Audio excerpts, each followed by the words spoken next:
galactic war with humans was ill-advised. Two such greater warrior species had tried, and as war has been declared, both had failed as the Galactic Council stepped back to let it play out, pausing non-mandatory contacts with either side as to not interfere or allow unnecessary involvement from external species. Now, for external species looking upon the humans with a sort of inherent superiority, they took their recent inclusion to the Council as a sign they were weak, though that was rather hypocritical considering most of them had built up lots of their own power via conquering or positive relations, and as such, much of their technology was not theirs, or was improved via external assistance. The human mindset when in war was less superior in nature, but described as feral and animalistic. A Grathian scientist talked to a human engineer a while back, asking about the then ongoing war during a routine maintenance on their ship. All the older man said before returning to work was, "Spread the word to anyone in power if you want to entrap us in the confines of galactic war. Remember this, humanity isn't trapped in this shtick with you. You're trapped here with us." The last galactic war was many, many Federation standard cycles ago, about FSC 9,932 more specifically, but in the grand age of the 10th FSC millennia, humanity had been losing some of the name they had gained for themselves. Too long without a large-scale show of power. "Grab the janitors," commanded Captain Grisha, seated in a room with a restrained Ruthan captain from a smaller vessel that had tried a hostile takeover of the smaller human transport vessel. It was a bloody battle that had lasted few more than 3 hours, and while there was already janitors in the vessel mopping up sports of blood and disposing of corpses that littered the hallways, they weren't who they were talking about. With a quarter of the boarding parties they had sent, the bitter reptilian Ruthan forces were being contained in a series of storage containers, having been disarmed to nudity and locked up for the time being while the captain negotiated with their own. Foolish humans. Your Deathworlder reputation is little more than a cloak for you to hide behind and play up your danger to fearmonger other species. Had you been on our ships, you never would have made it past the airlock. Hissed the larger-scaled and shelled creature. "Can it? You failed, Armadillo," spat Grisha as two younger men entered the command room, wearing some sort of mixture between armor and a special uniform. "I want to put that to the test," she finished, turning around in her swivel chair, one of only 2 seats in the interrogation chamber. 2 men stood before them, clearly quite young. They wore mildly bulky black body armor with helmets on their hips, suspended by a lazily hung arm above them. They wore 2 shirts, one clearly for non-atmospheric pressures, and the other for a very light layer of armor, giving them the appearance of wearing 2 shirts. On their hands, they wore black gloves, and on their feet, commanding combat boots with their mildly baggy pants tucked into the tops of their shoes. "Commander A. Afthar, meet Trenton," she started, a palm motioning towards the taller of the 2, a low 6-foot man with short, blonde, crew-cut hair, who had pale skin and freckles across his face. His uniform was more proper and his helmet. No. Everything about him was in pristine condition, meticulously cared for down to the empty holster on his hip. "And Cassie." The conclusion of her sentence was met with a motion towards the shorter of the 2, with tanned skin and brow-length dark brown hair, the front loose and parted in the middle, and the back tied into a small, neat ponytail. He was roughly 5.5 feet tall in Earth's measurement systems. His combat overshirt had sleeves rolled up so you could see the semi-transparent atmospheric suit underneath, exposing his forearms. He had his hands in his pockets and wasn't as well kept as his colleague, though he must be worth his salt to act so informally around his captain. "You think these 2 children are going to take what's left of my crew? Even our weakest members could tear them apart," spat the Ruthan captain, his larger carapaced back and chest fading to a dim gray color, indicative of anger. "No, I know they will. Meet the cleanup crew." Shifting her attention to the boy standing against the wall with her secretary, she pulled up a hologram of the offensive ship's layout, dialing something on the pad in front of her and giving the 2 a stern look. "You have full permission to the armory, as usual, but nothing explosive. As you can see, winding hallways, segmented rooms, lots of close engagements, though hall snipers are not off the table. We've already hit the primary generators, so it's going to be dark in there. You boys know what to do." As she finished, the two nodded in affirmation and upon receiving dismissal, left the room. Captain A. Aftar had caught a little detail on their ways out. Inscriptions on the backs of their helmets. Cassie's helmet read, "Begin your prayers, for I am Fenrir, bringer of Ragnarok." Trenton's only had a couple clusters of tallies. "We'll let you watch, Captain Al Aftar," Captain Grisha said, pulling up bodycam holograms of the boys and sitting back, seemingly itching with anticipation. As the two boys walked down the once battled-in hallways, they headed towards the armories, occasionally stepping out of the way of hurrying personnel and taking note of plasma burns left blackened in the metal, stripping it of its once white paint. "So, you think they know we're coming?" Cassie broke the silence. "They always know something's coming, just never us," Trenton replied, chuckling to himself. Yeah, you say that every time." "Hey, Cass, how's that Feethrian boy you're with?" the blonde asks his buddy, wrapping an arm around the shorter shoulder. "He's good. You should meet him sometime," Cass replied, pulling a Polaroid out of his plate carrier's inner pocket and looking at a picture of himself with his boyfriend, a notably humanoid ferret-esque species with wavy red hair, clearly a secondary color to the gray-green primary coloring of his body. "Never took you as a furry back in boot camp," Trenton teased, glancing at the photograph. "Remind me to piss in your canteen next time I get a chance," Cass mused, staring longingly at his photograph and tucking it back away as they entered the armory and began loading up. Cass left the armory with a scoped pump-action shotgun slung over his shoulder and a revolver on his hip, along with a collection of various utility bombs on his belt, the likes of which created no damaging explosions. Across his shoulders, chest, and wrists were spare shells for the gun, some in different colors, the majority in a bag on the rear of his waist. Trenton, an assault rifle and standard-issue pistol on his chest, spare mags being kept on the front of his plate carrier, and special holsters for pistol magazines on his side. As for his utilities, he had a device affectionately named the manhole cover. "Ammo?" Cassie began, going through a holographic checklist on his left wrist. "Check." "Combat knives?" "Check." "Utilities?" "Check." "Reason to fight?" Cass finished, putting the display away as he hit the final box and the list disappeared. "You've got a boyfriend, and I don't think the captain wants to care for my hamster, so check," Trent said with a laugh, eliciting same reaction from his buddy. "All right," Cassie said, approaching the airlock and attaching his helmet to his atmospheric suit, listening to it hiss as it secured itself, Trent following suit. Giving a little forearm bump as their radios engaged, the two entered the airlock and let it do its due processes before entering the vacuum of space. Let's rock. Simply jumping from one ship to the other, the time between them floating across to the other vessel was barely over 2 minutes, having done this many times before and well adjusted their legs.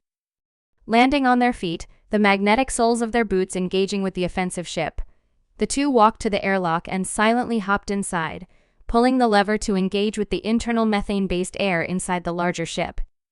"God, a hydrogen sulfide breathing species. I can see why we were keeping them in storage containers," Trenton said as he listened to the hoses of air fill the chamber before the hexagonal door bolted open and the two grabbed their weapons. They were clearly locked in. The secondary chamber was made explicitly for scenarios like the one they were in, and were always kept open no matter the species that had employed such a tactic, so closed doors meant locked doors. Wouldn't be the first time. Grabbing the large circular device off his back and placing the magnetic underside to the door, engaging its seal. Trent flicked a switch on each of the two handles, and the device began burning a 5-foot by 5-foot circular hole in the door, using a superheated plasma, hotter than a star. It burned in around 10 seconds before the switches were flicked again and the visible plasma bolts stopped flowing in their circular pattern, leaving a glowing white ring of molten metal in its wake. As Trenton kicked it, it popped out as if that was its intended purpose, falling loudly to the floor in front of two terrified Ruthians clutching last pistols. The two stared in shock as a defense thought impenetrable was made trivial in under half a minute, Cass peering in at them with a raised weapon. "Mind if we come in?" he asked. Two large bangs rippling through the hallway as the two stepped in past the headless corpses, and the two discarded shells hung lifeless in the gravity-devoid corner of the hallway they would soon step into. "Huh, they think they're so superior, but they don't even have artificial gravity. I always thought these magnetized boots were just for spacewalks, but for them it looks like it's a way of life," Cass muttered, seeing the red plastic of the shell rotating lazily in space. "Yeah, well, they think they're better than us anyways, and we're here to prove them wrong." "Eyes up, Cass." And with that, Trenton raised his rifle and turned the corner, an odd sound and heat filling a line down the hallway. "Huffle." Trent yanked himself down by his boots, ducking just in time for a piercing green laser, cackling with electricity to fill the odd heat in the hallway and make a crackling mark on the wall behind him. "BFAW double. UWWW," the rifle discharged, creating a high-pitched whine. Both boys immediately began running into the hallway, knowing how limited the time they had was before the source was ready to fire again. Hall sniper. "No shit? Fuck you, Cass." A pump of his shotgun led to another, still ready to fire shell leaving Cass' shotgun as he inserted a blue substitute into the chamber and grabbed the free-floating ammunition, keeping it in his offhand. "I'll take out the gun, you take out the reinforcements." "Be ready," said an admittedly mildly nervous Cassie. "Nothing got your blood pumping quite like your best friend almost dying in front of you." "You got it," Trenton replied, taking a deep breath, muttering something and running as fast as he could across the hallway to the next door so he could assume his opposite position about 60 feet up. As the other boy took off down the hall, Cass waited for that rifle again, the odd sound of a vacuum coming down the hallway, then discharging, causing the other boy to disable his boots and float under the beam, a single shot kicking against his shoulder and causing him to lightly spin as Trent watched the small barricade set up at the end of the hallway. 4 Ruthian men and a large rifle. As Cass shot, the taller of the two could see the bullet tear through the scoping device and land its target directly on the head of the sniper, the other 3 soldiers stunned to see their defense fail after so little time from so much range. Though if this was the first hallway and they had 2 more to go, maybe it wouldn't be too bad. The remaining soldiers seemed to regain themselves, but at the distance they stood at, their assault weapons would lose their power to do anything more than heat up their human assailants, one of the weaknesses laser-based weapons possessed that contributed to humanity not adopting it. As they began running down the hallway, the blonde took half a second to gain a bead on them, before pulling his trigger selectively 7 times, 4 for the first soldier, landing it all shots to the body, 2 to the second, trying to target vitals he had seemed to hit in the first, and only 1 shot for the final reptiloid soldier, hitting him exactly where he had narrowed his shots down to. "Good news, 2 primary weak points, just like us," Trent called to the other, who was leisurely walking up to his buddy. "It's always baffled me how well you deduce things like that. You really should be a detective or strategist or something," Cass complimented, pulling his revolver and twirling it on his finger as they continued down. "You'd make a good stand-up comedian if you didn't love this job so much," the taller boy said, opening the door to a barracks as 2 more soldiers poured out, both being dispatched near instantly by the shorter's revolver, which he blew the smoke from and reholstered the 2 alien soldiers. Lifeless, still in attacking positions with holes in their heads, not even having had a chance to keel over to die. "Oh, come on. You're telling me having a talent that could make you rich and famous 3 galaxies over and choosing to shit your life away as a specialist in extraplanetary infantry isn't the funniest joke ever?" Cass asked, pushing one of the floating corpses out of the way and continuing down the hall.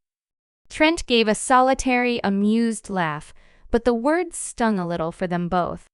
"All right, come on, Debbie Downer. We got more ways to go.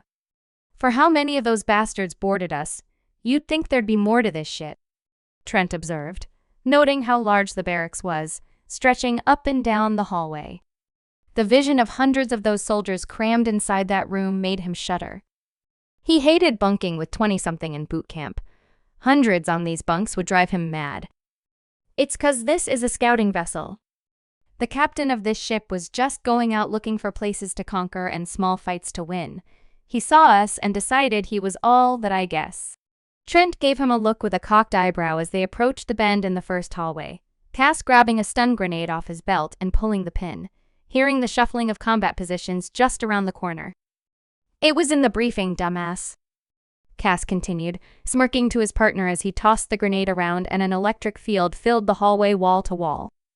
Stun grenades of this make were a newer development in Earth defense tech, sending out a wave of electricity strong but tuned in a way where it was attracted to nervous systems like a lightning rod, causing your entire body to convulse involuntarily before going limp, your body needing time to naturally discharge the signals fighting for dominance before you do anything more than breathe, and simple to say, it was viscerally unpleasant.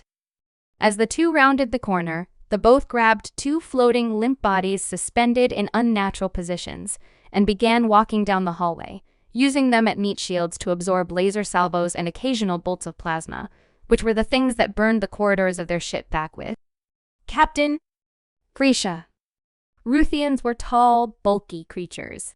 Their lower gravity on their homeworld allowed them a very intimidating frame compared to humans, their muscle mass being larger and more prominent, and their exceptionally large forms, about 7 feet tall on average, was complemented by armored segments on their backs, necks, heads, arms, legs that made them hard to kill on their homeworld, or most other places, from behind.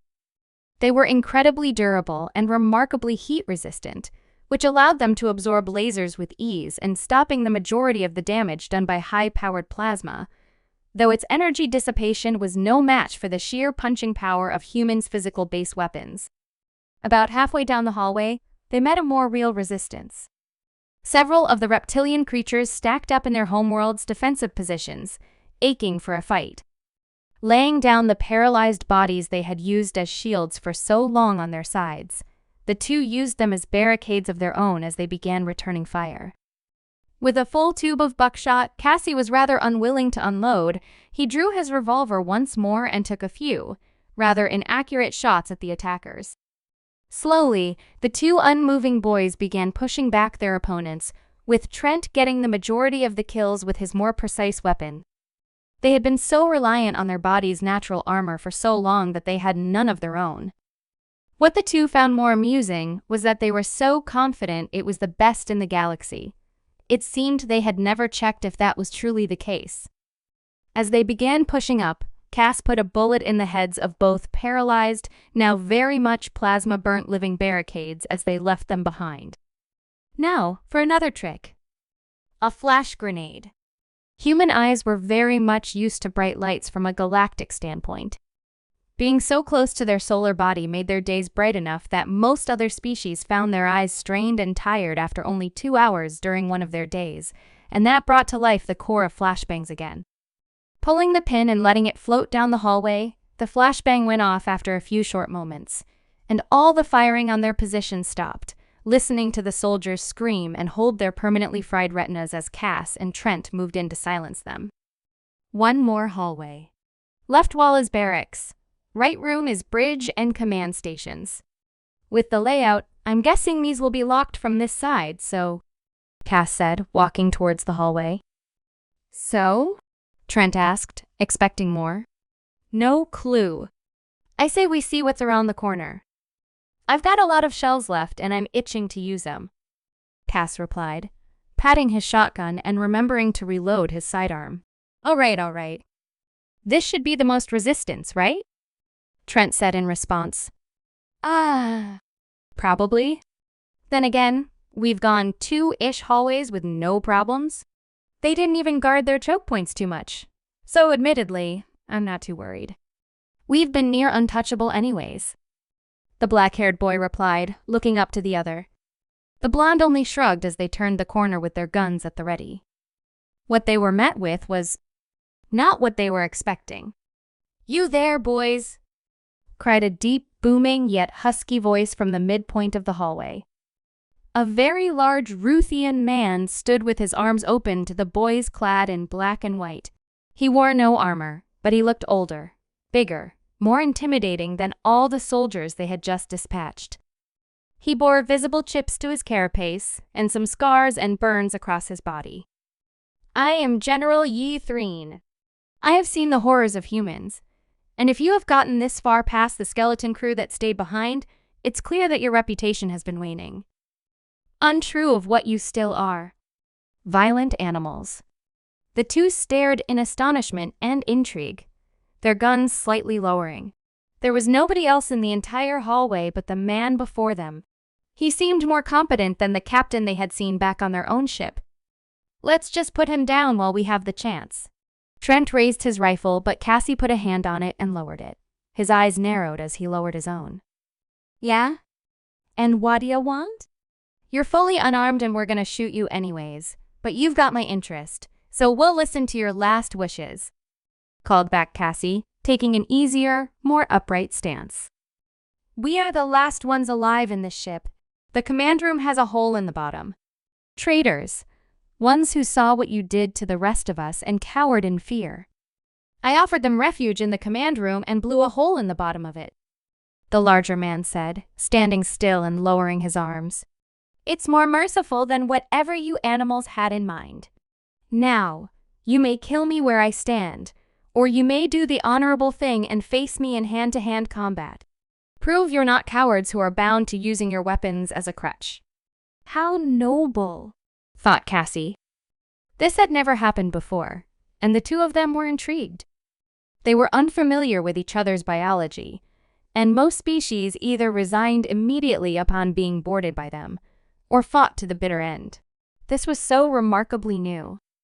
All right, Cassie replied, stealing his expression and discarding his shotgun and revolver, taking a minute to lighten his load and drop his ammo and 2 remaining utility grenades, along with his holster and knife. Floating in a messy grouping where he put them, Trent rolled his eyes and cracked his neck, undressing to the same capacity. We accept. The larger man bellowed out a laugh that shook the hall as he produced a large, angry-looking frown, though it was clear to the boys that this was their equivalent of a smile. Confident in his abilities, the large Ruthian charged the two, who were still walking cautiously. Reeling back an arm, the first punch came directly for Cass, who had taken the lead moments prior. Had he not predicted it, he wouldn't have been able to dodge it. Feeling the textured carapace graze his shoulder and forearm. For the first time in a long time, he felt a tinge of fear. It felt like his arm had brushed a semi-truck and kept going. As he whipped around, he had no time to call for his comrade. TRENTONLOOKOUT. Another hand has collided with Trenton's arms, hard. Despite having a solid boxing guard, it knocked his arms into his face and swept him off his feet, causing him to rotate wildly under the gravity-less conditions with nothing for his boots to cling to. Trenton was dizzy, both from the punch and spinning so wildly, and when he finally found some footing, it was on the roof, which he could only stop his rotations with, too busy to push off. As he came to, he watched a similar occurrence, coming to just in time to watch Cass have his chest grabbed with a single, giant hand as he was lifted up and chucked like a beanbag at the wall, causing him to ricochet off with a dull thud against the glass of the hallway end's viewport. With his magnetic boots clicking against the ground and giving him footing again, he ran down the hallway as fast as he could to the giant, turning around as he heard the routine clunking of his adversary's magnetized footwear. Pulling back another punch, Trent stopped as he saw it approaching, expecting the blonde to continue moving, and ending just out of reach. Jumping off the floor as the punch came, he grabbed the large hand in the moment it was stationary and began reeling back, reversing his body so his legs aligned with his opponent and rabbit-kicking him as hard as he could, using the arm reeling in as extra force as both feet collide with the alien's face, causing him to stumble off balance and fall backwards a bit. His own magnetized footwear keeping him grounded as he regained himself, his frown bigger, more eager and excited. Cassie was finally regaining himself, his head no longer spinning and his breathing returning as he pushed off the roof downwards and stuck his feet down again, stumbling slowly towards his friend and his enemy as the blonde kicked off the roof, only to be swatted away with some force by the reptilian and onto the floor beside him. Lucky shot. The general growled, turning away and pivoting himself to kick as Cassie, only stopped by Trent punching him in the stomach with all his might, offsetting the leg's trajectory and winding the man. That's when Trent remembered the first hallway.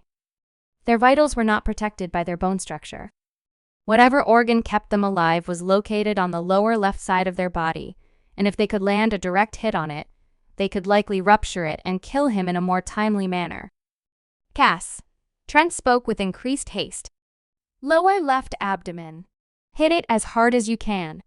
Trent had an authority to his tone that gave Cassie everything he needed to know for the situation, and finally ready to go as he could be.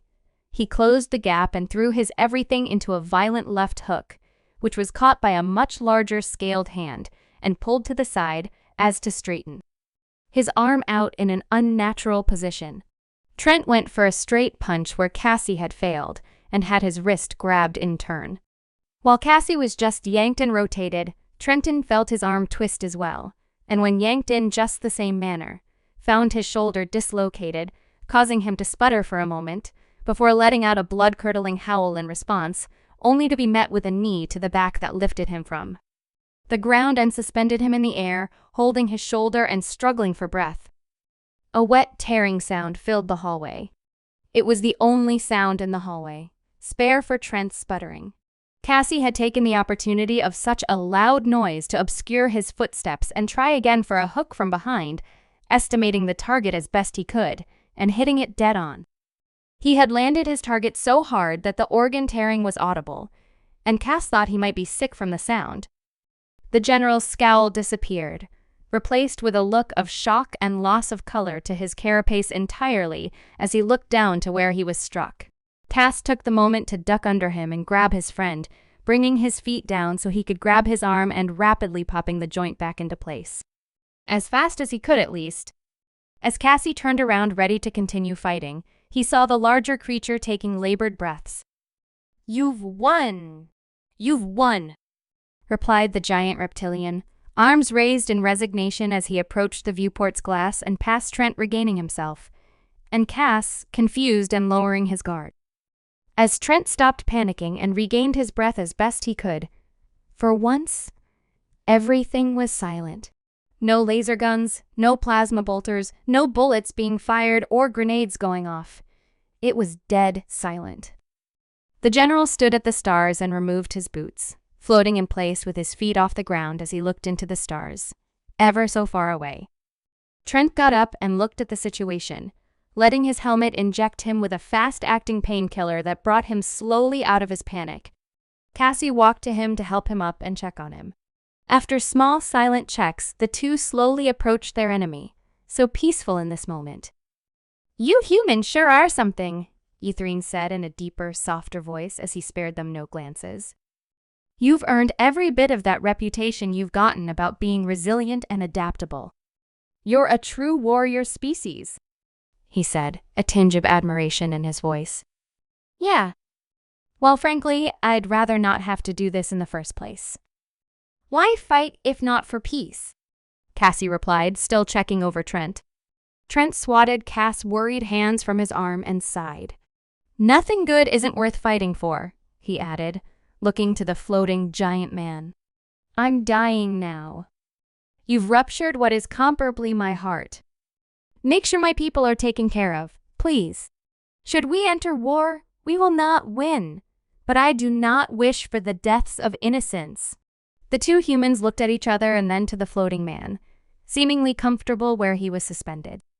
Cassie spoke up. "Sir, we can't—" He was cut off. After. Kill him! He's next in line for the council seat, which will be in 2 FSC months. He is a tyrant and a warmonger, and he will lead us to our end. The runner-up for the seat, Ruprin, he's a good man. He's open-minded and not averse to diplomatic relations like Aothar," spoke Ythrine. "As for you two boys, find peace. You two fight hard, and I can tell you are experienced. Don't fight for something you don't believe in." He spoke through increasingly labored breaths. The two were stunned. They had no idea such a violent man could be so two-faced, though they supposed if anyone could speak their truth, it should be when they're dying. Yes, sir, Trenton replied, looking to Cassie for something else to say.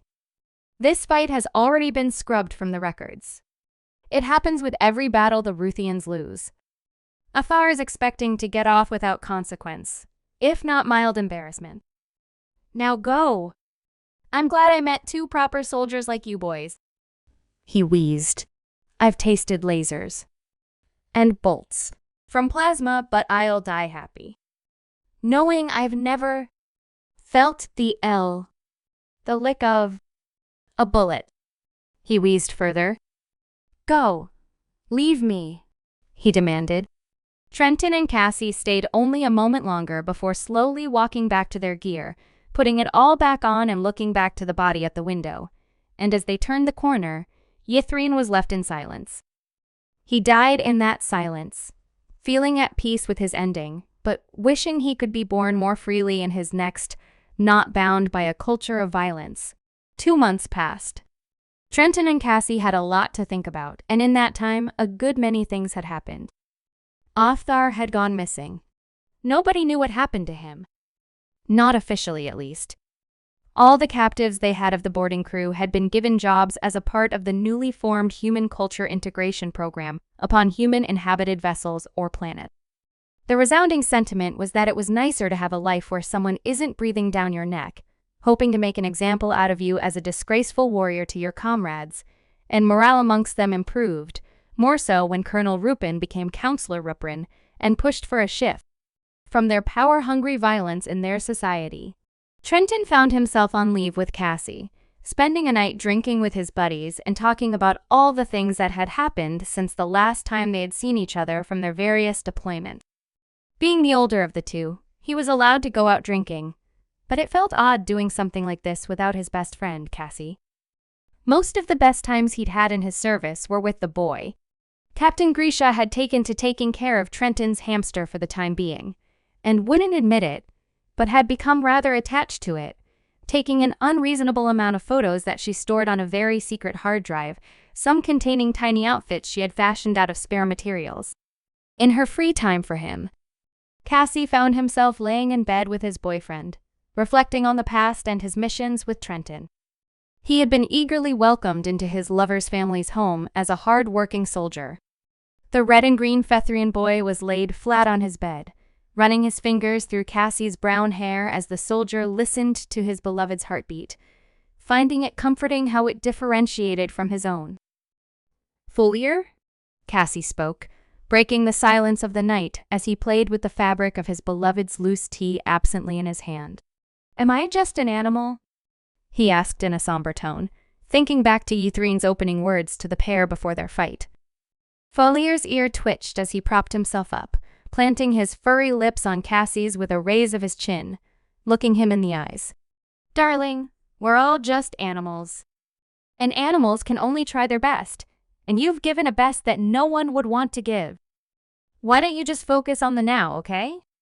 he asked quietly, laying back down as Cassie hugged him closer. "Yeah," the soldier answered. "I'm just doing my best.